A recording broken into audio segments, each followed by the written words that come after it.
तो यहाँ पर टुडेज लेक्चर, जो आज का लेक्चर है, that is union and it's territory, जो हमारा आर्टिकल 1 से स्टार्ट होगा बेसिकली। और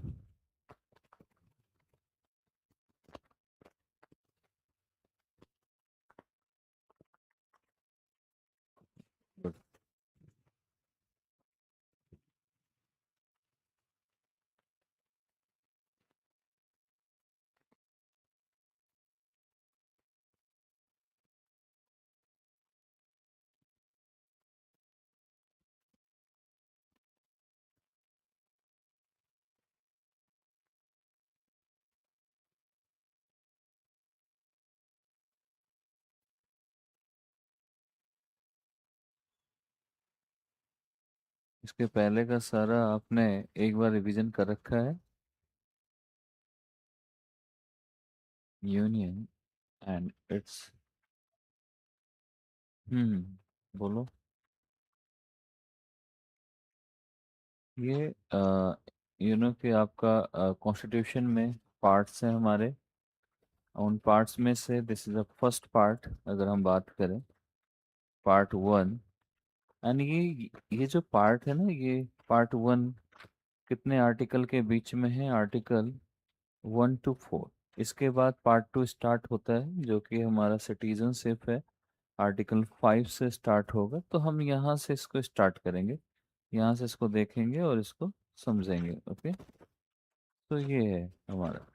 सबसे पहले है कि what does the constitution speak about the union and union and India and it's territories. Union में जैसे इंडिया का भारत है, भारत के बारे में है। इसलिए इसमें आर्टिकल 1 में कहता भी है कि इंडिया, दैट इज भारत। एक ही वर्ड को उन्होंने बार बार उस चीज़ को मेंशन भी किया हुआ है। तो ये कई सारी चीज़ें इसमें आती हैं, इन चीज़ों को हमें देखना है कि क्या हमारा कहता है। बेसिकली हम अगर हम पार्ट 1 के डिस्कस करते हैं, part 1 of Indian constitution is titled the union and it's territory. इसको ये किया गया, and it includes the articles from 1 to 4. Okay, so part 1 is a compilation of laws. Part 1 is the compilation of laws.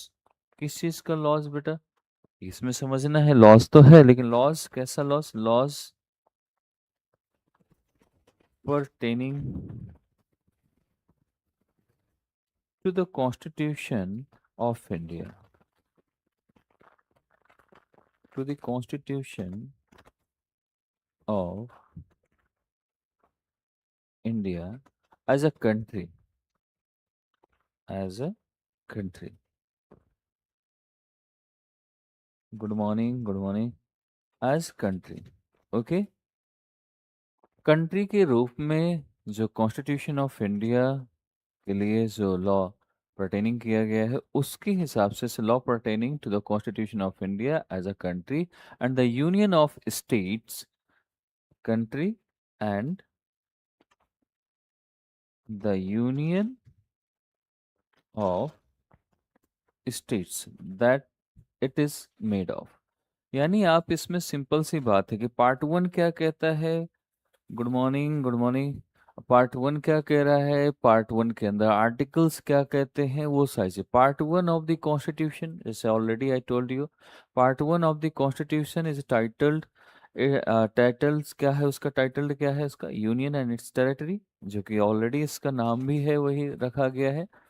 And इसमें article include किए गए हैं 1 to 4, जो कि मैंने ऑलरेडी उसमें डाल रखा है आपके उसमें। साथ ही साथ इसमें यह है कि पार्ट 1 एक कंपाइलेशन है किस चीज़ का? लॉज पर्टेनिंग का, जो कॉन्स्टिट्यूशन ऑफ इंडिया के लिए है। और वो constitution of India, India as a country, मतलब कॉन्स्टिट्यूशन ऑफ इंडिया क्या है? कॉन्स्टिट्यूशन ऑफ इंडिया किसका है? एक भारत का संविधान। भारत का संविधान किसका मतलब? एक देश का संविधान। It means country, a country and union of states. जो स्टेट्स है, जो हमारा एक, हमारे यहाँ फेडरल वर्ड नहीं दिया गया। फेडरलिज्म है हमारे यहाँ, पार्ट है उसमें, बट एक्चुअल कॉन्स्टिट्यूशन में फेडरलिज्म, फेडरल वर्ड नहीं रखा गया, उसकी जगह यूनियन वर्ड लेकर आया गया है। इसलिए हम यहाँ पर यूनियन ऑफ स्टेट्स बोलते हैं, that is, that it is made of. And इसमें this part of the constitution contains the law in the establishment. यानी ये पार्ट जो कॉन्स्टिट्यूशन का है क्या कंटेन करता है, this is the part of this part of the constitution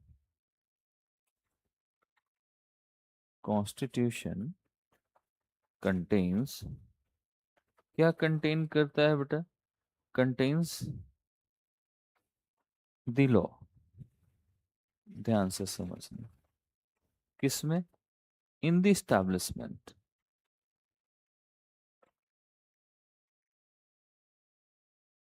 establishment, renaming, merging are। यहीं से पूरा इस पार्ट का जो समरी है वो आपको समझ आ जाएगा। establishment, renaming, merging are altering the border of the state, altering the borders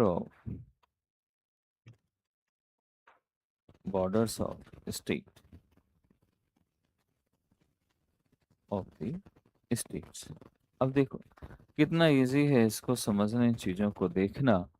यानी सिंपल सी बात है, इस कॉन्स्टिट्यूशन के इस पार्ट में क्या कंटेन किया गया, क्या लिया गया है, कैसे किस लॉ इस्टेब्लिशमेंट में कैसे कौन से लॉ कंटेन किए गए हैं। पहला, रीनेम करने में, किसी भी स्टेट की या बॉर्डर को किसी स्टेट का नाम बदलने के लिए, मर्ज करने के लिए, जो अल्टरिंग बॉर्डर का, इन सभी के लिए स्टैब्लिश रूल इस्टेब्लिश करना, उसी को तो लॉ को कंटेन करता है। हर चीज के लिए वही जो उसके लिए लॉ की जरूरत पड़ती है, उसी लॉ को ये पार्ट वन कंटेन करता है। अपने साथ लेके जाए article under the part one. अगर हम बात करें, if we talk about the articles 1 to 4 जो इट इज गिवन, जो दिए गए हैं, सो इनकी बात करें तो ये क्या है कि part one were invoked when West Bengal are rename, West Bengal का रिनेम किया गया, and for a formation of relativity. बात करें हम new state such as Jharkhand, Chhattisgarh, Telangana. Telangana अभी 2014 में बना, राइट, 10 इयर्स के लिए, अब उसे कंटिन्यू आगे कर दिया गया है। झारखंड, छत्तीसगढ़ 2000 के टाइम पे 2002-2000 में बना। उत्तराखंड यूपी से कट के बन, तो ऐसे हमारी चीजें जो इसमें बनी, तो ये एक क्या है, ये हमें मालूम चलता है कि इसके अंदर इन्हीं आर्टिकल्स के अंदर बना है, 1 से 4 के बीच में ही बनाया गया है। सो बेसिकली आप इसमें एक पॉइंट लिख सकते हैं, द आर्टिकल्स, लिख लो इसमें, article, articles under part one were invoked when West Bengal was renamed। ध्यान से समझ, renamed, and for information of relatively new states like such as, कौन कौन से, झारखंड, छत्तीसगढ़,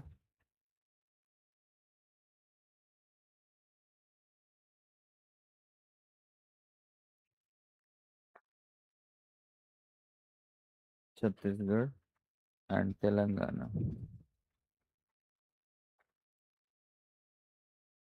अब इसमें हम थोड़ा सा और उसमें चलते हैं, आर्टिकल 1 से पहले स्टार्ट करते हैं, ठीक है। ये तो हो गया नॉर्मल इंफॉर्मेशन जो आपको जानने की जरूरत है एक्चुअल में, ये है क्या चीज, कैसी चीजें हैं इसमें, ठीक है। अब इसमें हम नेक्स्ट पार्ट पे चलते हैं, इसके article 1।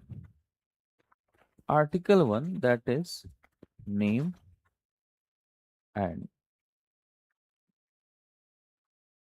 Territory of the union, of the union, ठीक है। Article 1, name and territory of the union. ये क्या क्या चीज कहता है, क्या क्या चीज इसके अंदर मेंशन है, वो बहुत चीजें इंपॉर्टेंट है इसमें। India that is Bharat. India जो कि भारत है, अभी इसके बीच में मसला बीच में उठा, जो बहुत सारे हमारे पॉलिटिशियन भारत भारत भारत हर जगह। अब पहले से इंडिया, क्योंकि दो नाम अलग अलग दिए गए हैं, एक नाम नहीं है हमारे इंडिया का।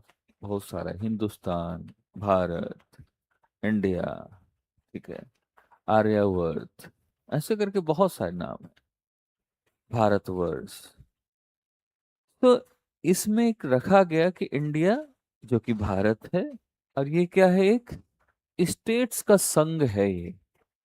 आर्टिकल 1 में ये मेंशन किया गया कि ये क्या है, एक the union of the state India that is Bharat. India that is Bharat shall be a union of shall be a union of states, union of states. ये नंबर 1 पॉइंट इसमें गिवन है। And second point is given, that is the states and the territories thereof shall be specified in the first schedule। अगर हम states की और territories की बात करें, स्पेसिफाई किया गया है इन द फर्स्ट स्केड्यूल में। अगर फर्स्ट स्केड्यूल, हमारे पास कितने हैं, 12 स्केड्यूल्स हैं, मालूम है। अगर आपने स्केड्यूल पढ़े हुए हैं तो आपको मालूम होना चाहिए ये क्या क्या दिया है स्केड्यूल्स में। किस किस ने स्केड्यूल्स पढ़ रखे हैं, कोई बता सकता है? हम्म, तो फर्स्ट शेड्यूल में क्या दिया है, पूरा कंप्लीट अगर हम बात करें, first schedule list of, yes, Manisha भी बोल रही है क्या, list of the states and union territories and their territorial jurisdiction. कहाँ पर किसका जुरिडिक्शन है, क्या चीजें दी हैं, क्या मेंशन किया गया है, ये शेड्यूल फर्स्ट में दिया है ऑलरेडी। शेड्यूल सेकंड में प्रोविजन है किसके बारे में, the allowances, salary, privilege of the president, governor, speakers and judge and CAC के बारे में। थर्ड में बहुत छोटी सी बात है, ओथ के बारे में दिया हुआ है। छोटी सी नहीं, ये तो सबसे बड़ी बात है, लेकिन आज के डेट में छोटी हो गई, ओथ का कोई लेना देना है नहीं लाइफ में ऐसा। ओथ जितनी भी ले लें, कसम खा लें, कोई फर्क नहीं पड़ता उसका। बहुत लोग कसम खाते हैं। फोर्थ शेड्यूल किसके बारे में है, जो राज्यसभा में या यूनियन, जो यूनियन टेरिटरीज स्टेट्स के लिए location the seat of for the state and union territories in Rajya Sabha में जो सीट्स की बात आती है, यूनियन टेरिटरीज हो, स्टेट्स हो, उनके बारे में। फिफ्थ शेड्यूल में किसके बारे में है, सीधी सी बात है, ये शेड्यूल ट्राइब्स के बारे में बात है। खास करके बहुत चर्चा में पहले भी रहा है, जब ILP की बात हुई थी, इनर लाइन परमिट की बात हुई थी, उस टाइम पर। सिक्स्थ किसके बारे में है, कुछ वहाँ के जो कुछ स्टेट्स हैं, खासकर ट्राइबल स्टेट, जैसे मेघालय, मिजोरम, त्रिपुरा, और असम, मेघालय, त्रिपुरा, मिजोरम, अगर ऐसे करें, चार स्टेट नॉर्थ ईस्ट के जिनमें खास करके रखा गया है। सेवंथ शेड्यूल में अलग अलग, तो हर चीज के यहाँ पर रखा गया, उन चीजों को बताने की बात हुई है। तो ये हमारे शेड्यूल्स के हैं इसमें। आगे हम इसमें चलते हैं, इसमें एक पॉइंट दैट इज ये, जैसे कि मैंने बताया कि इसमें ये सेकंड पॉइंट इज, इसमें लिख सकते हो, that is the states and territories there of shall be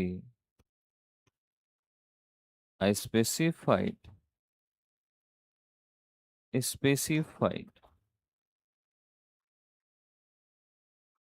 in first schedule।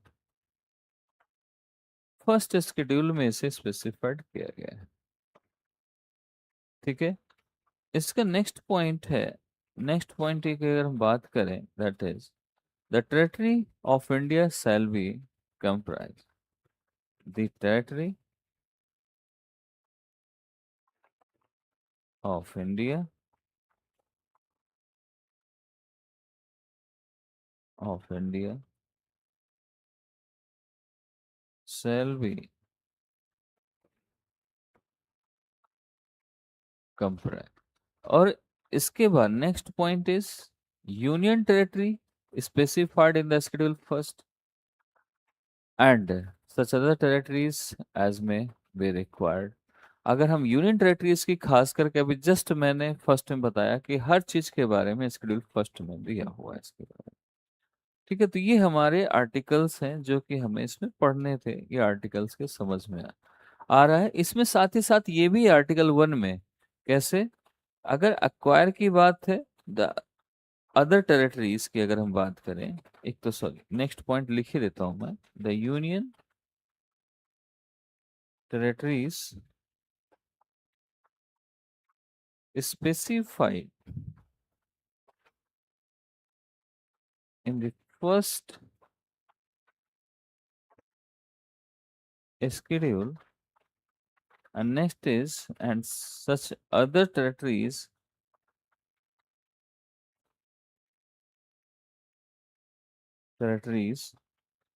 as may be acquired।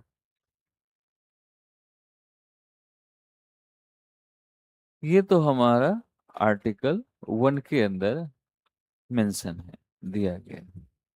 अब अगर आर्टिकल 2 की बात करते हैं थोड़ा सा, ठीक है, एडमिशन और एस्टैब्लिशमेंट ऑफ न्यू स्टेट्स, इसके अंदर दो चीजें आती हैं, एडमिशन भी हो सकता है, एस्टैब्लिशमेंट भी हो सकता है। ठीक है, एडमिशन का मतलब यहाँ पर क्या है, कौन बता सकता है मुझे?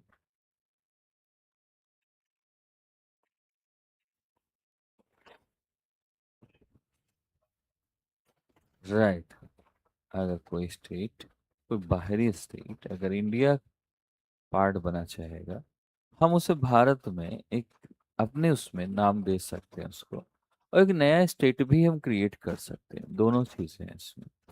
So article 2, that is admission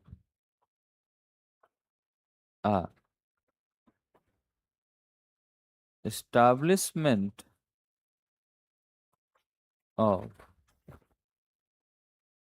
new states, ये है। ये बनते कैसे हैं? बाय लॉ, पार्लियामेंट के थ्रू। पार्लियामेंट में by the law admit into the union or establish new states, जिसमें से आप बहुत सारी चीजें रख सकते हैं, और उनमें से खास करके हम एक वर्ड ले सकते हैं सिक्किम का, इसी से बना था सिक्किम आर्टिकल 2 से। यस आर नो, है कि नहीं? हाँ, तो ऐसे स्टेट्स के नाम आप इसमें डाल सकते हो, समझ सकते हैं हम इसमें। पार्लियामेंट तो आप सभी समझते हैं पार्लियामेंट क्या है। हाँ, मनीषा ने बोला 1935। हाँ। हम्म, हम्म, क्या जी? हम्म। नहीं, वो एक राज्य था पहले, अगर हम उसकी बात करते हैं, वो पहले एक स्टेट था, अलग से अलग एक कंट्री के फॉर्म में था बेसिकली। वो हरि सिंह वहां के किंग थे, ठीक है, हरि सिंह करके हिंदू किंग थे वो, लेकिन मुस्लिम पॉपुलेशन थी वहां पर, सिटीजन्स थे। और वो पहले भारत में शामिल होना भी नहीं चाहते थे, मतलब एक होता ना स्टेट, स्टेट मीन्स उस टाइम के स्टेट मतलब कंट्री, अपना अलग राज्य था उसका, कश्मीर का। वो शामिल होना नहीं चाहता था। बाद में जब मामला बिगड़ा और पाकिस्तान भारत अलग हुआ, मुस्लिम ने अटैक करने की बात की, उस टाइम पे इन्होंने हेल्प मांगी और उन्होंने एग्रीमेंट साइन करने के लिए रेडी हो गए। वो तो खुद ही कह रहे थे कि आप मेरी हेल्प करो, मेरे से ले लो आप पूरा। लेकिन उस टाइम पर अगर नेहरू जी कुछ वो करते, लेते अपने में, तो प्रॉब्लम आ जाती। तो नेहरू जी ने फिर सोचा कि नहीं, एग्रीमेंट करते हैं, और इसे आर्टिकल 370 और 35A के तहत हम इसको क्या करेंगे, भारत का हिस्सा बना के रखेंगे। लेकिन वहां दूसरे झंडे का अधिकार दे दिया गया था। लेकिन ये ऐसे आर्टिकल्स हैं जो हमारे अमेंडमेंट हो सकते हैं, क्योंकि जिसमें एग्रीमेंट हुआ उस एग्रीमेंट का, क्योंकि उस टाइम पे हमें पीस की जरूरत ज्यादा थी, लड़ाई की नहीं। तो एग्रीमेंट नेहरू जी ने, पंडित नेहरू ने क्या किया कि जो हमारा यूएन के चैप्टर नंबर 6 में इसको रखा, ये सारे डॉक्यूमेंट्स। ठीक है, और हमारी कंट्री को सिंबल ऑफ पीस भी बनना था, तो हम लड़ना नहीं चाहते थे। और दूसरा, सारा पाकिस्तान तो मुस्लिम्स का था, मुस्लिम इसमें थे भी, तो उस टाइम पे ये भी था कि अगर हमने नहीं सोचा, नहीं रोका, तो कल के दिन प्रॉब्लम एक बड़ी और बड़ी ना हो जाए, क्योंकि मुस्लिम सब एक साथ हो गए और ये मुस्लिम स्टेट है, तो मे भी हमें देना पड़ जाए। पटेल जी का है जी। हाँ,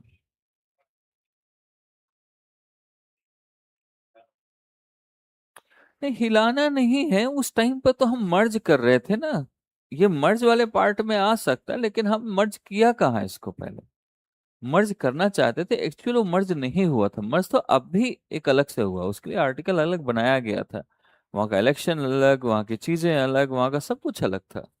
अभी वहां की आप जमीन खरीद नहीं सकते थे। ठीक है, तो बेसिकली अगर यूनियन टेरिटरीज के हिसाब से देखा जाए तो कहीं ना कहीं वो अलग था बेसिकली। ठीक है, वो इनडायरेक्टली हम अगर कह दें कि है पार्ट, वो बात अलग है, लेकिन एक सही से देखा जाए, अगर आप जहाँ के आपको रहने का अधिकार ना हो, जो आर्टिकल 19 हमारा कहता है, तो कहीं ना कहीं तो वायलेशन तो है ना उस चीज का, है कि नहीं।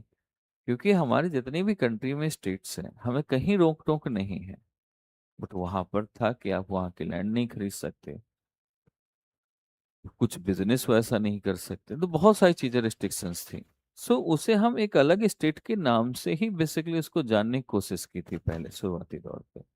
बाद में धीरे धीरे धीरे धीरे हमने उसको अपने उस पर लेके आने की बात की। अब भी जब चेंज हुआ, और चेंज होने के लिए उस टाइम की सिचुएशन के अकॉर्डिंग हमने इसे अलग स्टेट का दर्जा दिया था, कि भारत से है, भारत का पार्ट, लेकिन भारत के अलावा भी उसकी अपनी एक कॉन्स्टिट्यूएंसी, अपना एक संविधान, अपनी एक तरीके से इसके अंडर में अलग रूल और संविधान की उसकी बात अब अलग टाइप से था। संविधान तो यही था, उन्होंने अपने अलग रूल बना सकती, कुछ कर सकती, ऐसी चीजें थी।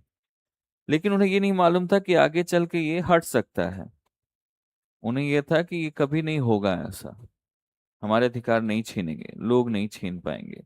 लेकिन बाद में जो नेहरू जी ने ये जो किया था, इसकी वजह से हमने सारी चीजें, क्योंकि वो विजनरी आदमी थे, आगे देख रहे थे। या तो हम जैसे कि हैदराबाद को जबरदस्ती ले लिया था पटेल जी ने बोल के कि भाई ये तो हमसे युद्ध कर लो, फाइट करो, या तो आप अपने आप आ जाओ, हमें जरूरत ना पड़े, है कि नहीं। तो वो ऐसा हो जाता, तो ये आज 370 हमें अलग से बनाने की जरूरत नहीं पड़ी, अलग स्टेट का उसे दर्जा नहीं देना पड़ता। ठीक है, एक तरीके से देखा जाए तो वो एक छोटी सी कंट्री के रूप में जी रहा था उतना। ठीक है, तो इसलिए पहले नहीं, अब हमारा पार्ट है उसका, अब कह सकते हैं, अब वहां पर आप लैंड खरीद भी सकते हैं, अब लैंड आप ले भी सकते हैं, सब कुछ कर सकते हैं वहां पर। समझ आया। अब उसका पार्ट है। तो ये पार्लियामेंट, पार्लियामेंट आप समझ पा रहे हैं, तो इसमें आर्टिकल 2 में है, सिंपल सी बात लिखनी है आपकी। पार्लियामेंट में by law admit into the union. वैसे हमें इसको समझने से पहले फेडरल सिस्टम हमें पढ़ना चाहिए, और अच्छे से समझ आ जाता है। लेकिन एक बार पढ़ना, अदरवाइज मैं फिर इसको पढ़ा दूंगा, समझा दूंगा इसमें। Establish new states on such terms and condition. इसकी शर्तें हैं, कुछ होती हैं जिनके अकॉर्डिंग हम ये कैसे फिट बैठेगा, सिंपल सी बात है। टर्म एंड कंडीशन ये रखी जाती है कि हमारे लिए कैसे चीजें फिट रहेंगी, जिससे कुछ नुकसान ना हो, ना किसी ट्राइब्स को, ना किसी वहाँ के अगल बगल की स्टेट को, और हम उसको ऐसा बनाएं कि वो डेवलप भी हो, चीजें भी हो। और अच्छा, हमेशा स्टेट कब बनाया जाता है, जब उसका उसका भला उसमें चीजें, जैसे बुंदेलखंड की मांग चल रही है। यूपी बहुत बड़ा है, उत्तराखंड अलग किया गया है 2000 में, वो अलग बात है। उत्तराखंड अलग ना होता तो और भी बड़ा था ये। लेकिन अभी भी है कि बुंदेलखंड एरिया अलग कर दिया जाए तो उसका डेवलपमेंट बहुत अच्छा हो जाएगा। क्योंकि बुंदेलखंड में डेवलपमेंट नाम की चीज ही नहीं है, कुछ ऐसा नहीं है खास। तो बड़ी सारी प्रॉब्लम्स है इसमें, इससे कोई ऐसा दूर नहीं। इसके आर्टिकल सब क्लॉजेस भी हैं, आर्टिकल 2A, आर्टिकल 2B, ऐसे करके इनके अंदर बहुत सारे। जैसे सिक्किम की बात करें तो आर्टिकल 2A में सिक्किम के एसोसिएशन की, Sikkim to be associated with the union रखा गया है। आप इसको समझ सकते हैं। हाँ जी बेटा।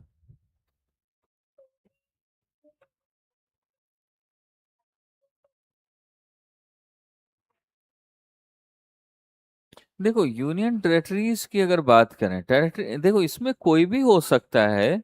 इसमें एडमिशन एस्टैब्लिशमेंट दो चीजों को हम इसमें रख सकते हैं। अब ये नहीं कि यूनियन बस की स्टेट हो सकता है, यूनियन टेरिटरी यूनियन हो सकती है, ये कोई भी चीज हो सकती है उसमें। एडमिशन और एस्टैब्लिशमेंट की बात है उसमें। ठीक है। उसमें ये नहीं है कि आप स्टेट को या यूनियन टेरिटरीज को सिर्फ रख रहे हो। अगर सिर्फ यूनियन टेरिटरीज होता तो सिक्किम यूनियन टेरिटरी थोड़ा ना है। तो फिर सिक्किम इसमें बनाया गया है।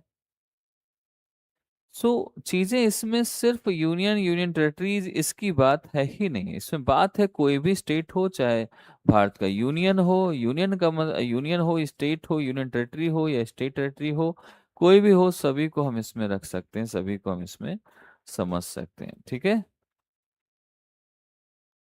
हाँ, इस चीज को आप थोड़ा सा ध्यान में रखो, इसको इसको समझोगे तो आ जाएगा, हमें दिख जाएगा। मतलब सिंपल सी बात है, अगर मैं इसमें इसकी और भी एक और भी उसको लेके चलें द आर्टिकल 1 के बारे में, और भी थोड़ा सा हम समझें इसमें। आर्टिकल 1 इट डिक्लेयर्स इस, मैं जैसे पहले बताया ही कि ये क्या कहता है, उस चीज को समझना है थोड़ा सा। ये क्या कहता है इस चीज को, ये मुझे ये नहीं समझ आया कि इतनी जल्दी इसका, अभी तो हमने एक ही महीना नहीं हुआ इसका सब्सक्रिप्शन लिए हुए, और ये सब्सक्रिप्शन खत्म हो गया इसका, जो होगा। चलो, इसमें खास करके आर्टिकल 1 क्या कहता है। Article 1 declares that India, that is Bharat, shall be A union of state. इसका मतलब मैं और डिटेल में बता देता हूँ, अभी शायद आप थोड़ा सा कम बताया मैंने, इसका और एक्सप्लेन कर देता हूँ मैं इस चीज को। ठीक है, और अच्छे से समझ आ जाएगा। इसका यहाँ पर है यूज ऑफ बोथ नेम, हम दोनों नाम यूज कर सकते हैं, India and Bharat. Was adopted after the debate in the Constituent Assembly। Constituent assembly के डिबेट के बाद इस वर्ड को अडॉप्ट करने की बात की गई कि हम दोनों नाम यूज कर सकते हैं। पहली चीज, कई बार क्वेश्चन पूछा जा सकता है व्हेन वी अडॉप्टेड, ये नाम दोनों की बात क्यों हमने एक्सेप्ट करने की बात की, तो कॉन्स्टिट्यूएंट असेंबली के डिबेट के बाद हमने इसको अडॉप्ट करने की बात की, अडॉप्ट कर लिया। Number 2, the term union of states. Union of states क्यों रखा गया, ये टर्म क्यों लाया गया। ये टर्म बेसिकली मैंने एक वर्ड बताया ना कि हमें इसकी पहले फेडरलिज्म पढ़ना चाहिए था, फेडरलिज्म की जगह हमने यूनियन वर्ड लिया है। बेसिकली आप ये कह सकते हो कि ये हमने इंस्टीड ऑफ फेडरलिज्म है, यानी फेडरलिज्म की जगह पर हमने यूनियन वर्ड यूज किया, हमने संघ, संघ दोनों में है। फेडरलिज्म का मतलब भी संघ होता है और यूनियन का मतलब भी संघ होता है। और ये बेसिकली फेडरल वर्ड जो है, यूनियन वर्ड जो यूनियन चीज है, जो हमने कनाडा से लिया हुआ है। ठीक है। लेकिन वहां फेडरल सिस्टम चलता है, हमने यूनियन सिस्टम लेकर आए हैं। इसलिए फेडरल सिस्टम आपको पढ़ना बहुत जरूरी होता है। तो फेडरल की जगह हमने यूनियन लेकर आ गए। इसमें अलग अलग स्टेट का दर्जा नहीं है, यहाँ पर हमारे सेंटर से सारे स्टेट जुड़े हुए हैं, है स्टेट अलग अलग बट हर चीज का कनेक्शन सेंटर से जरूर है। हमारे यहाँ डबल सिटीजन की जरूरत नहीं पड़ती है। सो फेडरल में to so that India union is not formed by agreement among the states. यानी स्टेट्स के बीच में इंडिया में किसी में ऐसे एग्रीमेंट के थ्रू नहीं जुड़े हैं, या आपस में वैसे भी भारत के अंदर ही सारे हैं, और भारत में सेंट्रल गवर्नमेंट के अंदर साथ में जुड़े हैं, कोई एग्रीमेंट के साथ नहीं जुड़े हुए हैं। कल के दिन अलग हो जाए और अपनी कंट्री बनाना शुरू कर दे, ये कुछ अपना अलग से वर्चस्व स्टार्ट कर दे, है कि नहीं? तो ये चीज इस, हाँ, तो अगर लिखना चाहो तो लिख सकते हो, the term union of state, the term union of state was preferred instead of federalism, a federation, to show that India Union is not formed by agreement among the states. And state don't have the right to, किस चीज का right नहीं है इसके पास?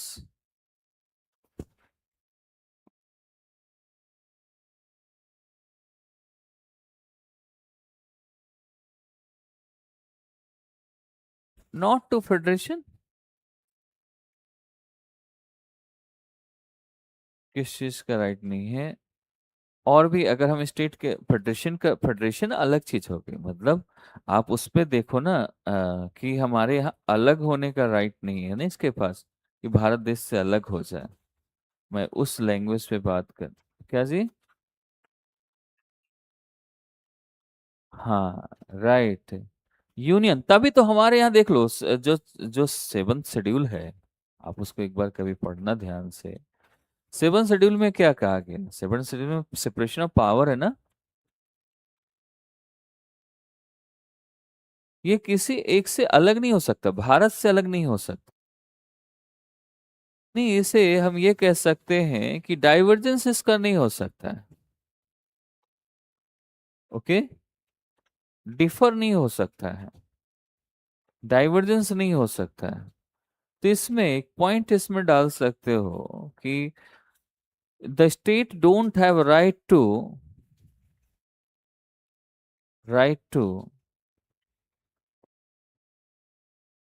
कम of,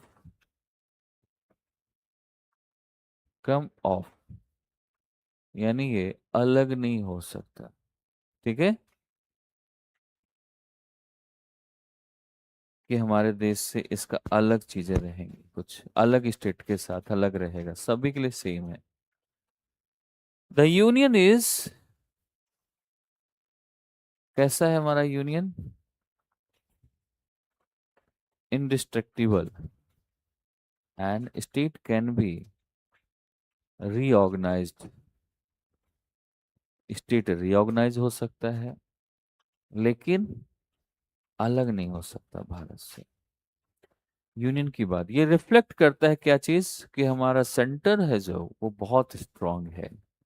ठीक है, सा, साथ ही साथ मेंटेन करता है भारत की एक यूनिटी को, नेशनल देश की यूनिटी को रिफ्लेक्ट करता है। ये यूनियन जो है देश की यूनिटी को रिफ्लेक्ट करता है, एक साथ आने का रिफ्लेक्ट करता है। समझ आया? फेडरल स्ट्रक्चर लेके आया है, लेकिन फ्लेक्सिबल फेडरल स्ट्रक्चर है, फ्लेक्सिबल फेडरल स्ट्रक्चर है, और सेंटर को स्ट्रांग बनाता है, फ्लेक्सिबल है, स्टेट अलग नहीं हो सकते हैं, और नेशनल यूनिटी का कहीं ना कहीं एक सिंबल है ये। ठीक है, अब इसके अंदर हम अलग अलग पॉइंट को और भी समझ सकते हैं। आर्टिकल 1 के क्लॉज सेकंड पे चले जाओ, स्केड्यूल, जो फर्स्ट स्केड्यूल लिस्ट इसमें दिया है, इसमें फर्स्ट स्केड्यूल में ऑलरेडी मैंने बता दिया है। अभी के हिसाब से देखा जाए तो हमारे पास कितने स्टेट्स है, कितनी टेरिटरी है, वो आपको पता होंगी। कितने स्टेट्स हैं और कितनी टेरिटरीज हैं?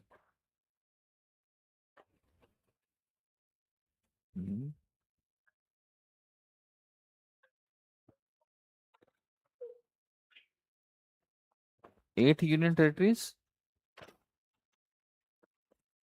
28 स्टेट्स, है ना? ये बताता है टेरिटरी ऑफ इंडिया, ये बता रहा है ना? ठीक है, टेरिटरी ऑफ इंडिया, तो ये हमें इसमें बताता है, इस चीज को इसमें सिखा रहा है हमें। कई बार ऐसा लिखा जाता है, कई बार बताया जाता है the expression territory of India is a wider than union of India. Territory of India union of India से बड़ा है। ठीक है,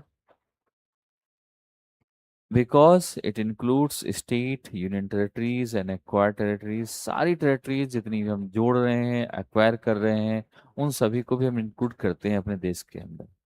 कई वो टेरिटरीज में शामिल नहीं करते हैं हम, लेकिन हम जो भी एक्वायर करेंगे उनको भी उसमें रख लेते हैं, जोड़ लेते हैं। ठीक है। आर्टिकल फर्स्ट के सेकंड उसमें उसमें चले जाएं। सो सॉरी, इसमें एक वर्ड मैंने उस टाइम पर थोड़ा सा आपको समझाने का प्रयास किया था। अभी हम फर्स्ट के ही बारे में बात कर रहे हैं, सेकंड पे चलेंगे। अभी आर्टिकल फर्स्ट के क्लॉज नंबर थर्ड पे चले। तो थर्ड हमें क्या बताता है, थर्ड में क्या है, एक्सप्लेन करता है। Territory of India includes three categories. Three three categories में इसे इंक्लूड किया गया है। ध्यान से समझना। आर्टिकल 1 के क्लॉज थ्री थ्री को तीन कैटेगरीज में रखा गया, एक्सप्लेन करता है। Territory of India, territory of India में तीन चीजें इंक्लूड, कैटेगरी इंक्लूड की गई। Number one category that is territories of the states, the territories of the states. Number two, B number is clause number 3 का union territories specified in the first schedule, first schedule। C number that any other, the answer, any other territories that may be acquired, जो कि already मैंने लिखवाया हुआ है। ये हमारे वैसे देखा जाए तो ये क्लॉज 1, ये 1 का है, ये क्लॉज 1 के अंदर बी का पार्ट इसे कर, ये 3 का ए है, इसमें भी है, स्पेसिफाइड करने की बात कही गई है। तो चीज वही है हमारा इसमें। ठीक है, समझ आया? ओके हो गया यहाँ तक? ओके। अब इसमें आते हैं आर्टिकल 2 पे, डिस्कस करते हैं आर्टिकल 2 क्या कहता है, कैसे चीजें को लेकर आता है।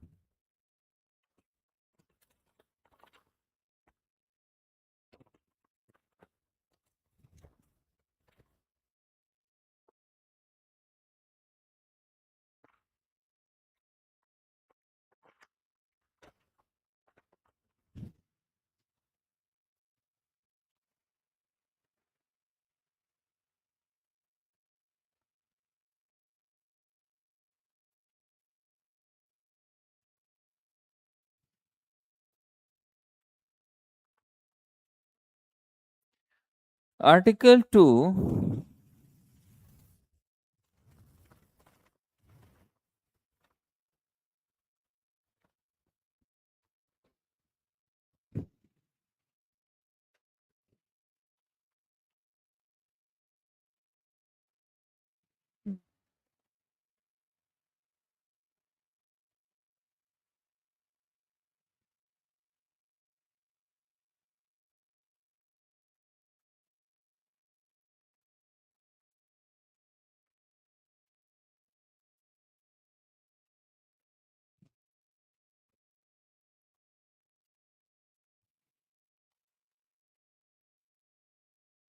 है, ज्वाइन करते रहेंगे। आर्टिकल 2 क्या कहता है? Article 2 of the part 1 of the Indian constitution, ये एम्पावर करता है हमें। क्या एम्पावर कर रहा है बेटा? एम्पावर। हेलो, बेटा मैं क्लास में हूँ ना, क्लास के बात करता हूँ आपको। So article 2, that is a part of part 1, this is a part of the part 1 of Indian Constitution, empowers the parliament। ये empower करता है पार्लियामेंट। किस लिए लेवल पे empower कर रहा है? किस चीज के लिए एम्पावर कर रहा है ये समझना है। Empower, empowers the parliament, parliament को एम्पावर करता है किस लिए? To admit or establish, or establish new state into the union on suitable terms, suitable terms, suitable terms की हिसाब से इसमें जो आएगा उसमें एडमिट करना, एस्टैब्लिशमेंट करना। इसमें article 2 gives the parliament the authority, उसको पार्लियामेंट को अथॉरिटी देता है कि आप एडमिट कर सकते हो into the union or establish new states such term and condition जो उसमें फिट बैठे। सीधा एक सिंपल सी लैंग्वेज, सभी जगह यही मिलेगा आपको। ये क्या? Establish a new state on the such term and condition as it things fit. ठीक है। पार्लियामेंट में admit an already existing state, parliament इसमें एक तो वो पॉइंट जो मैंने लिखा है, आप इसमें एक पॉइंट लिख लो जो आर्टिकल 2 कहता है, जो सभी जगह आपको दिखेगा। Word gives parliament, parliament the authority to admit into the union or establish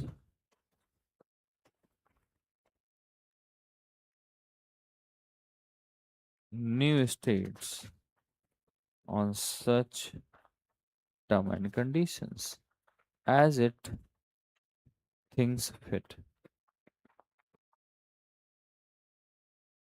parliament में एडमिट, पार्लियामेंट क्या कर सकता है? एडमिट कर सकता है एन ऑलरेडी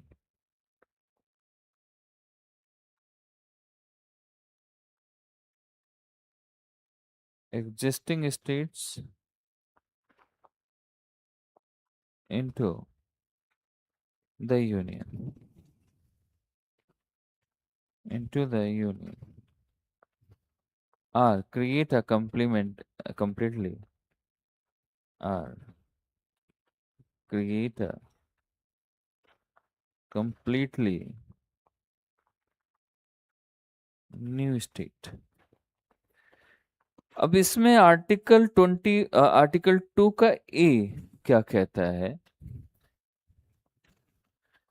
इसमें इंट्रोड्यूस किया गया हमारा कौन सा, ध्यान से समझना इसमें, इससे ये कब लाया गया? पहले नहीं था हमारा जो कॉन्स्टिट्यूशन बना, ये अमेंडमेंट 35th ये कह सकते हो कॉन्स्टिट्यूशनल अमेंडमेंट हुआ 1974 में। उस अमेंडमेंट के तहत हमने एक सिक्किम, सिक्किम स्टेट का एंड एसोसिएट स्टेट्स की उसमें हमने इसको फॉर्म किया, इंट्रोड्यूस। तो ये इसमें इंट्रोड्यूस किया गया इसको, इसके अंडर हमने इसको इस्टेब्लिश किया, इसको बनाया। ठीक है। And this arrangement did not continue, ये कंटिन्यू नहीं हुआ, बट उस टाइम पे हमने इसको स्टार्ट किया। फिर इसके बाद दोबारा हमारे इसमें अमेंडमेंट हुआ, 74 में हुआ, 75 में, 36 अमेंडमेंट हुआ 1975 में, और इसमें Sikkim was made a full fledge state of the Indian union का स्टेट बन गया। पहले सिर्फ एसोसिएटेड स्टेट बनाया गया इस टाइम पर, लेकिन वो आगे कंटिन्यू हुआ नहीं। फिर हमें लगा कि नहीं हमें जरूरत है, तो फिर हमने यहाँ पर फिर से अमेंडमेंट किया। अमेंडमेंट करने के बाद इसमें फुल फ्लेज ये सिक्किम जो है स्टेट बन गया। ठीक है। तो इसीलिए आर्टिकल 2A को हम रिपील्ड बोलते हैं। ठीक है, repealed. Article 2A was repealed, नाम दिया गया। ये बताता है कि the how parliament use its power to integrate new regions into the union framework में कैसे ला सकता है, कैसे कन्वर्ट कर सकता है, उस चीज में बताता है कि इंडिया कैसे यूज करेगा, इंडिया के पास क्या पावर है। ठीक है, पार्लियामेंट के पास, नॉट इंडिया। समझ आया यहाँ तक? क्लियर? यस और नो? Okay good. अब नेक्स्ट पॉइंट पे चलते हैं, आर्टिकल 3 पे बात करते हैं। Article 3 part of, that is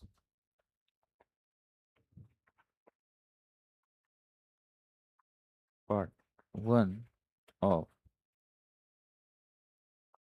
Indian constitution.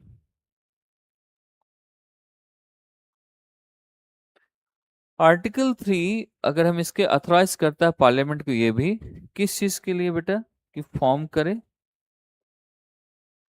New state, form करना and alter areas boundaries or names of existing state. इस चीज को आप समझो इसमें, यानी इसके अंदर ये है कि ये हमें क्या देता है, पार्लियामेंट की अथॉरिटी है, पार्लियामेंट के पास अथॉरिटी है कि वो एक नया स्टेट फॉर्म कर सकता है, बना सकता है, या फिर अल्टर एरियाज या बाउंड्रीज या एग्जिस्टिंग स्टेट के नेम्स, सब कुछ ये फॉर्म कर सकता है, बना सकता है, बदल सकता है। ठीक है, अब इसको अलग अलग पार्ट के हिसाब से हम इसको देखेंगे। आर्टिकल 3A की बात करें। आर्टिकल 3A क्लॉज ए है जो, ये क्या बताता है, it allows parliament to form new states by separating territory from any states. किसी भी स्टेट से जो टेरिटरी अलग करके सेपरेटिंग टेरिटरी के द्वारा एक नया स्टेट फॉर्म किया जाए, that is it is given in the article 3A में दिया हुआ है। ठीक है, या फिर इसे हम क्या करें, ये ऐसे फॉर्म कर सकते हैं, ये by uniting two or more states of part of the states, और by uniting any territory of to a part of any states. यानी दो स्टेट्स भी मिलकर इसमें यूनाइट करके एक नया स्टेट हम फॉर्म कर सकते हैं, दो से ज्यादा स्टेट के साथ भी हो सकता है, और टेरिटरीज कोई भी स्टेट के पार्ट की टेरिटरीज के साथ भी हम यूनाइट करके एक स्टेट फॉर्म कर सकते हैं। ये हमारा आर्टिकल 3 का ए कहता है, अलाउ करता है। तो आप इसमें लिख दें, allows parliament to form a new state by separating territories separating territory from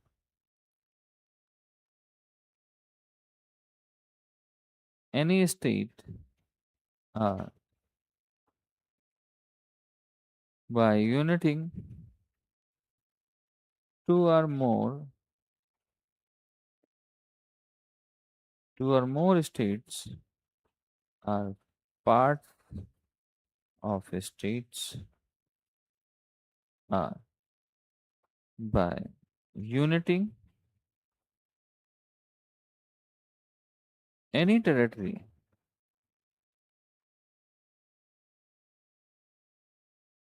to a part of any state।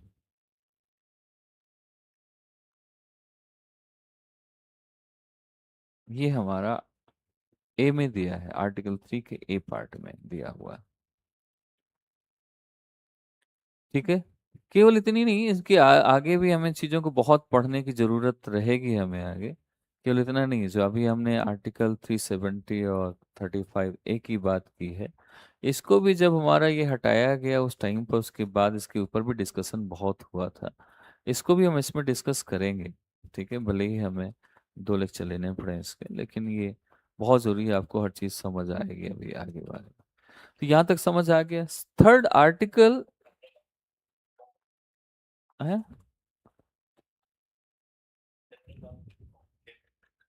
नहीं, हैदराबाद कॉमन कैपिटल नहीं रही है अब, कॉमन कैपिटल नहीं है हैदराबाद, कॉमन कैपिटल रखी ही नहीं गई। नहीं, वो तेलंगाना की कैपिटल है, और आंध्र प्रदेश की कैपिटल दो तीन रखी गई हैं, वो अलग बात है, जुडिशरी अलग है, उसमें अमरावती, कुन्नूर ऐसे करके तीन चार रखी गई हैं उसकी। ठीक है, इसमें हम, ये यहाँ तक समझ आया आर्टिकल 3 के, 3 के ए तक। बी, बी पे चलते हैं। बी हमें क्या करता है, इट ऑल्सो परमिट्स, किस चीज का परमिट देता है, it also permits to diminish on the area of any state. यानी हम इसमें क्या कर सकते हैं, किस चीज का और पावर किसके पास है, पार्लियामेंट के पास क्या है, परमिट पार्लियामेंट को किस चीज का दे रहा है।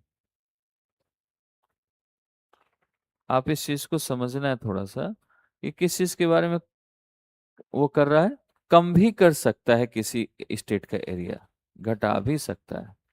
ठीक है, सब्ट्रैक्ट कर सकता है, रिड्यूस कर सकता है, छोटा कर सकता है उसके बाद। तो ये भी परमिट देता है कि किसी भी स्टेट का एरिया छोटा करके नए स्टेट का फॉर्मेशन कर सकता है, जैसे कि तेलंगाना हुआ है ना, उत्तराखंड, झारखंड, छत्तीसगढ़, सारे इसी से बने हैं। क्या कह रहे हो, बिहार से झारखंड बना, एमपी से छत्तीसगढ़ बना, यूपी से उत्तराखंड बना, तेलंगाना बना। समझ आया सारे। तो ये हमारा, वैसे ये पार्ट है आपके आर्टिकल 3 ई में भी आता है ये, लेकिन हम यहाँ से भी बोल सकते हैं, घटाकर भी, किसी स्टेट को घटाकर उसका नाम अलग निकाल कर उसका नए फॉर्मेशन कर सकते हैं। सो ये परमिट भी देता है, परमिट किस चीज का परमिट दे रहा है, permits parliament, parliament to diminish the area of any state। अब आर्टिकल, ये सॉरी आर्टिकल ये बी था कि सी था, नहीं, ये तो मैंने आर्टिकल 3 का सी है, बी अलग कहता है। बी क्या है, बी थोड़ा सा इंक्रीज और डिक्रीज एरिया की बात करता है, उसमें दोनों हो सकता है, इसमें सिर्फ इसकी बात है। आर्टिकल 3 के बी में दिया है कि पार्लियामेंट को ये परमिशन है, परमिट देता है to increase or decrease the area of, the area of a state, state के एरिया को घटा सकता है, बढ़ा सकता है। थर्ड बी में कहता है कि ये भी वो करता है कि कोई घटा कर एक नया स्टेट का फॉर्मेशन भी कर सकता है, इसी में। ठीक है, आर्टिकल 3 डी की बात करें, parliament can also change the boundaries और borders of the state, boundary और बॉर्डर स्टेट की चेंज कर सकता है, उसके पास पावर है। इसी तरह ई नंबर कहता है आर्टिकल 3 का ई नंबर, कि parliament is empowered to change the name of any state. मतलब एक से, ए से लेकर ई तक की अगर हम बात करें, इसमें एक वर्ड यूज हुआ है पूरे में, स्टेट वर्ड्स, स्टेट, स्टेट ही स्टेट वर्ड यूज हुआ है ना पूरे उसमें। यहाँ पर भी स्टेट की बात आ रही है, ये देखो, मोर देन टू स्टेट्स,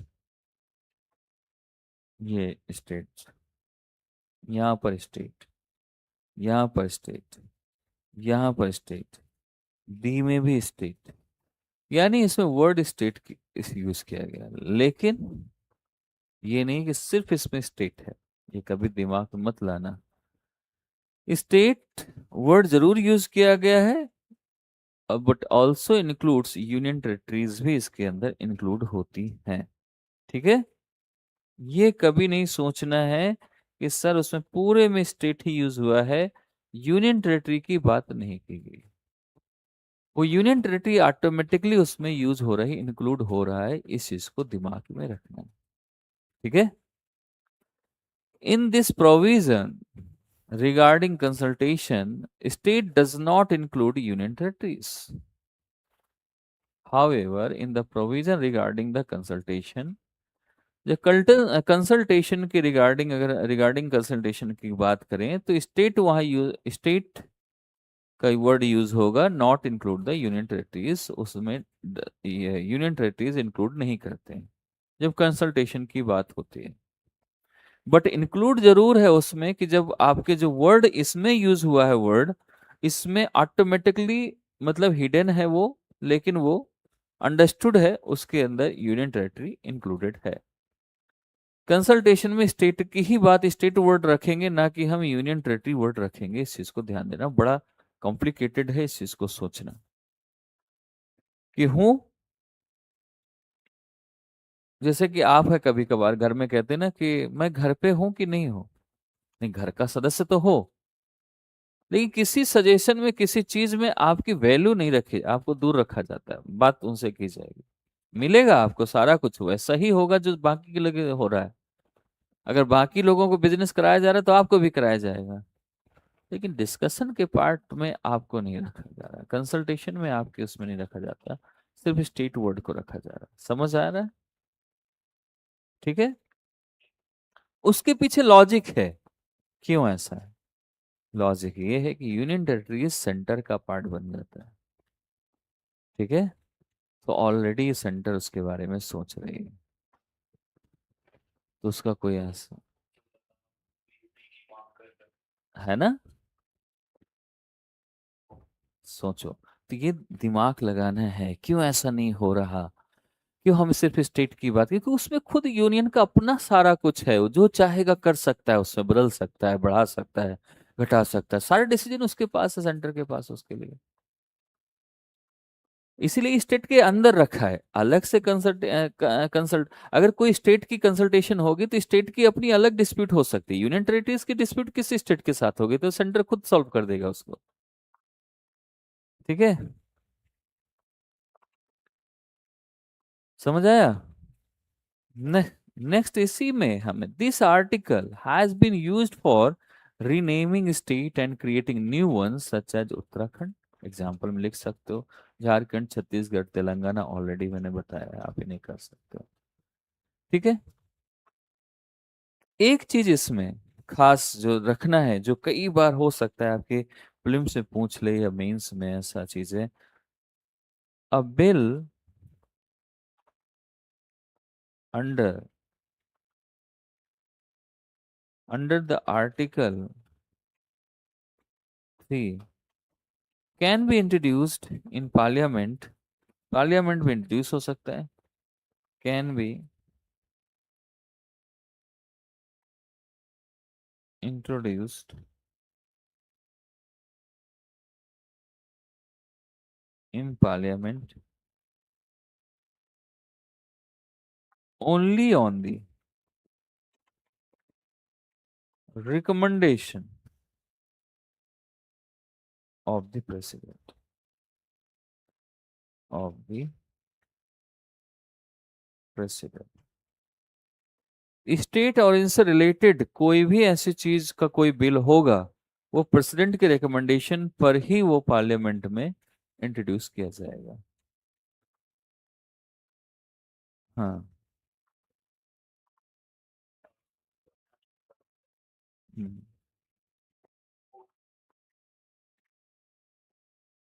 देखो वैसे तो पार्लियामेंट के पास अथॉरिटी है उस चीज को, ठीक है, आर्टिकल 1 के लिए, लेकिन आर्टिकल 1 को अगर हम इसमें जस्टिसिएबल की बात करें कि आर्टिकल 1 जस्टिसिएबल है कि नहीं है, थोड़ा सा इसमें सोचने वाली बात है। देखो वैसे तो हमारे पास, हाँ हाँ, क्या कह रहे हो? हाँ हाँ।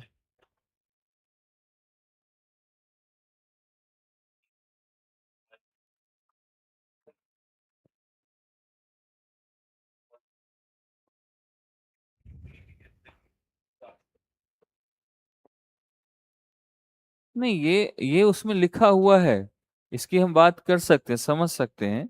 लेकिन एक चीज है इसमें कि आर्टिकल 1 को हम जस्टिसेबल तो रहेगा ही रहेगा। देखो, जहां पर जस्टिसेबल नहीं है ना, एक चीज याद रखना, अपने कॉन्स्टिट्यूशन को जब पढ़ते हो आप, पॉलिटी को पढ़ते हो, जहां पर जस्टिसेबल नहीं है ना, वहां पर डायरेक्ट कॉन्स्टिट्यूशन में लिखा गया है कि जस्टिसेबल नहीं है।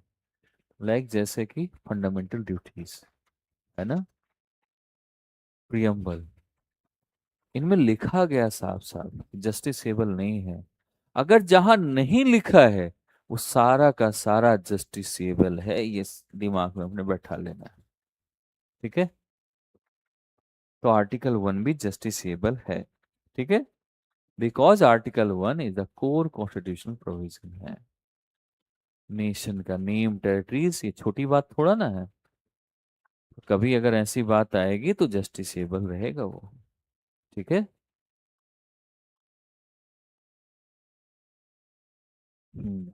हाँ जी।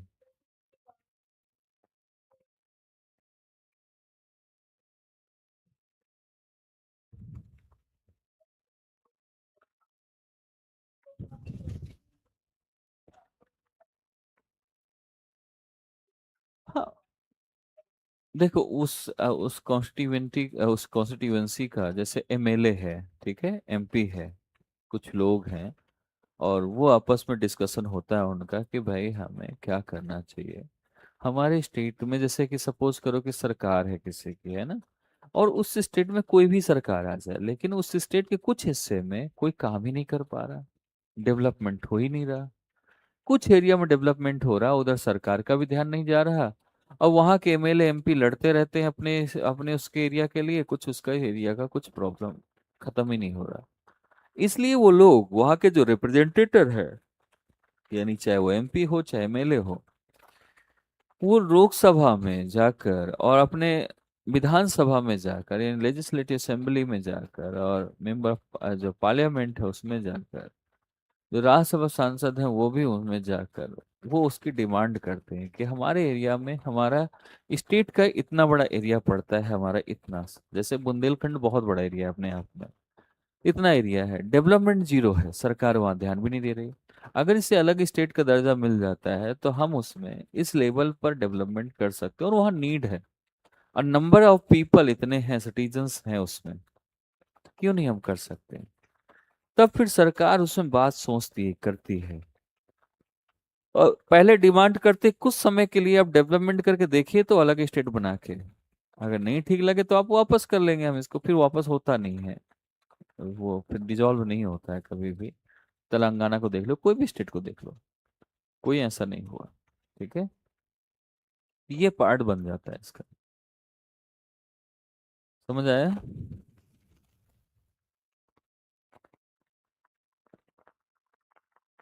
मनीषा?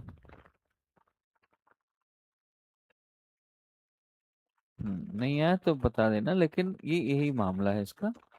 दूसरा इसमें ये है, नेक्स्ट पॉइंट चलते हैं, कि मैंने बताया कि आर्टिकल में recommendation president, if the proposal affected the area, अगर वो अफेक्ट एरिया को अफेक्ट करता है, बाउंड्री को अफेक्ट करता है, नेम ऑफ स्टेट को अफेक्ट करता है, प्रपोजल कोई भी, the president must refer the bill to the concern state legislature. ठीक है, तो प्रेसिडेंट क्या करेगा, रिफर करेगा द बिल को, कहाँ पर, to the concern state legislature for its views with in a specified period. एक टाइम दिया जाता है कि आप इतने दिन के अंदर आप उसमें अपना जो भी चीजें हैं इसके कंसर्न रिलेटेड आप उसमें बात बताइए। The president may extend this period and president has a power to extend the period. ठीक है, तो उसके पास पावर है कि वो रख सकता है। इसके बाद फिर इसके बाद आता है, लेकिन ये ध्यान रखना, अगर स्टेट गवर्नमेंट उसमें कंसर्न के लिए जाता जरूर है, प्रेसिडेंट देता जरूर है, अगर स्टेट को कोई चीज अच्छी लगे या बुरी लगे, अगर कोई सजेशन दे रहा है और वो कहे कि नहीं ये पार्लियामेंट को मानना पड़ेगा, तो पार्लियामेंट बाउंड नहीं है इस चीज से रिलेटेड। ठीक है, स्टेट से, स्टेट के सजेशन से, इसलिए उसमें कंकरेंट लिस्ट डाली गई है ना, मालूम है ना, यूनियन लिस्ट, कंकरेंट लिस्ट और स्टेट लिस्ट। इस कन हाँ, हाँ, इसमें प्रेसिडेंट इस कंकरेंट लिस्ट के तहत आप कह सकते हो देता है अंडर में स्टेट को। स्टेट इसमें अपना सजेशन देता है, लेकिन स्टेट का बाउंड नहीं करता यूनियन को यानी पार्लियामेंट को। तो इसमें यही है, सिंपल सी बात है कि पार्लियामेंट इज नॉट बाउंडेड या bound by the state legislatures opinion and may accept और रिजेक्ट इट। वो दोनों कर सकता है, इसको एक्सेप्ट भी कर सकता है और रिजेक्ट भी कर सकता है। ठीक है, गेट इट। ये इतनी सी बात है इसकी। नेक्स्ट आते हैं हम आर्टिकल 4 पे।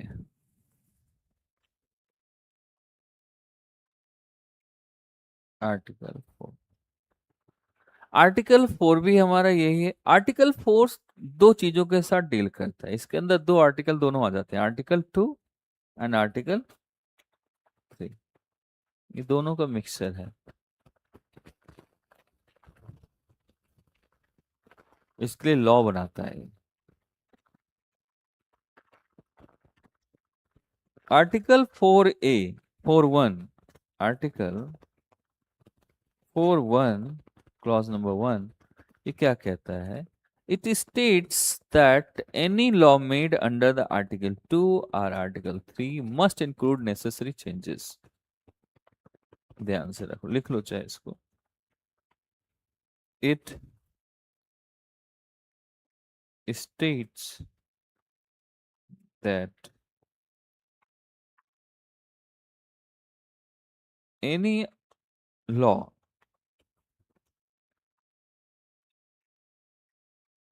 made under Article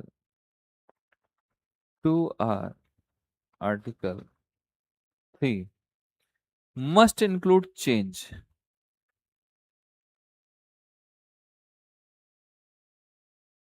must include necessary change।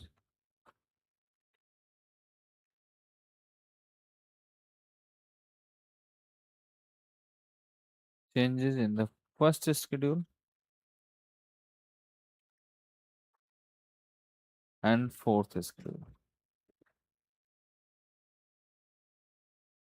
ठीक है, ये चीज की ये भी स्केड्यूल भी याद रखना।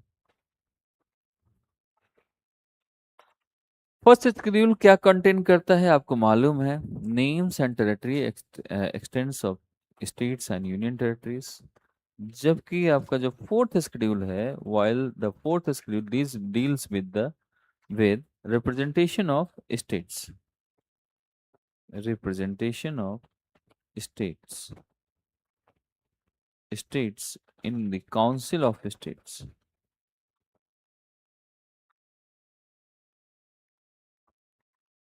council of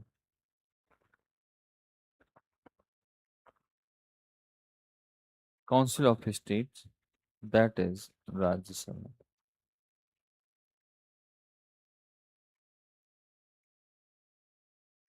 Rajya Sabha। It also permits supplemental, incidental and consequential provisions के बारे में, include changes in parliament and its state legislation, legislative assemblies representation में भी इसमें कुछ चेंजेस ला सकते हैं। ये ऑल्सो परमिट, ये भी चीज का परमिट देता है। कैसे परमिट? सप्लीमेंटल, इंसिडेंटल, इस कॉन्सिक्वेंशियल प्रोविजंस के उसमें, and including changes in the parliament. इसका भी परमिट दे सकता है कि पार्लियामेंट में भी चेंज हो सकता है इसके लिए, और लेजिस्लेटिव रिप्रेजेंटेशन में भी ये चेंजेस आ सकता है। फिर इसके साथ साथ इसमें ये आर्टिकल 4 के क्लॉज नंबर 2 में ये साफ साफ बताता है, क्लियरली ये प्रोवाइड करता है कि that law made under article 2 and article 3 shall not be considered constitutional amendments under the article 368। ठीक है, आप इसको पॉइंट, ये पॉइंट बहुत इंपॉर्टेंट, इसको लिख लो। ये क्लियरली प्रोवाइड करता है कि जो लॉ होगा दैट मेड अंडर जो आर्टिकल 2 और 3 के अंडर में जो बनेंगे, shall not be considered constitutional amendment, consider नहीं होंगे कॉन्स्टिट्यूशनल अमेंडमेंट में अंडर द आर्टिकल 368 में, क्योंकि ये हमारा कैसा अमेंडमेंट के लिए प्रावधान इसमें दिया गया, मेंशन है। ठीक है। और ये लॉ जो है, इसके अंदर जो लॉ बनेंगे आर्टिकल 2 और 3 के अंडर में, ये बेसिकली पास्ड होंगे bye simple majority. Simple majority, साधारण बहुमत से पास हो जाएगा, through the ordinary through the ordinary legislative process, इसके तहत। ठीक है।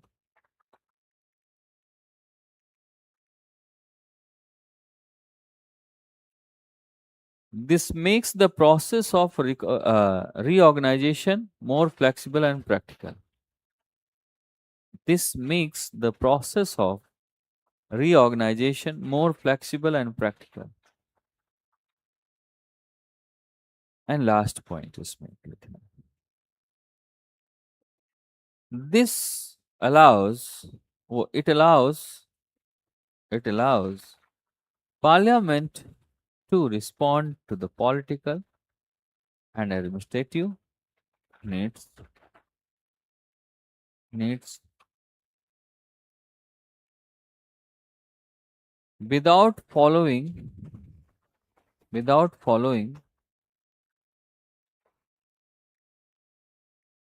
following the special amendment procedure under Article 368, under Article 368। ठीक है। ये तो हो गई छोटी सी बात इसमें।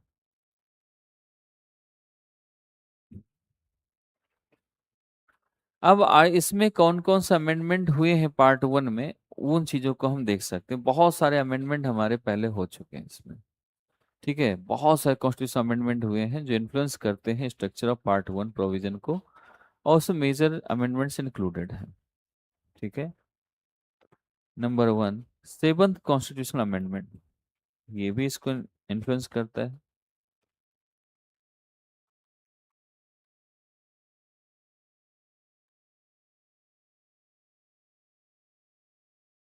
Amendment act 1956। Number 2,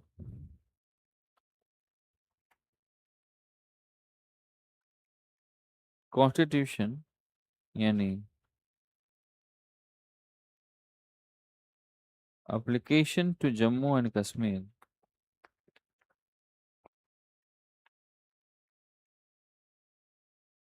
order 2019 and recognize वो reorganization act 2019 also, and reorganization act 2019, ये भी इसमें रखा गया। इसके बाद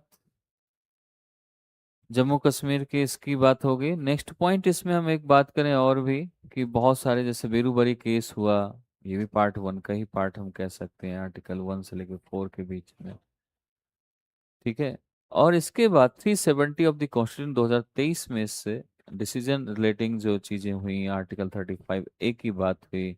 supreme court upheld the abrogation of Article 370 and Article 35A, इसकी अगर हम बात करें इन 2023, the court held the parliament has the power to reorganize a state and carve out a union territory from it। ठीक है। Judgment reinforcement the authority to parliament under the part 1, alter the territorial and administrative structure of the country in accordance with the constitutional provision। ये इसमें बात को समझ सकते हैं। ठीक है। अब सभी के बारे में पढ़ेंगे, ये हमारा आज का सेशन इसमें कंप्लीट हो गया। कल हम सिटीजन वाला पार्ट पढ़ेंगे। थोड़ा सा स्केड्यूल आपको पढ़ लेना है जिससे आपके लिए इजी हो जाएगा। ठीक है। स्केड्यूल पढ़ के ही आना है, कोशिश करना है कि आगे हम जो भी पढ़े वो तुरंत आपके दिमाग में स्केड्यूल आ जाए बीच में। ठीक है। बहुत छोटी छोटी चीजें हैं लेकिन बहुत इंपॉर्टेंट चीजें हो जाती हैं उसमें से। तो मिलते हैं हम आपसे जल्दी। और हैं, देना है, दूंगा, कल दूंगा मैं इसमें, अभी तो पुराना वाला पहले चेक कराओ मुझसे, फिर इसको देंगे। ठीक है। साइंस एंड टेक का मे भी शाम को क्लास होगी, जिसको चाहिए होगा वो ले लेगा। मैं स्टार्ट करूंगा आज शाम से। ठीक है। ओके। Okay, thank you.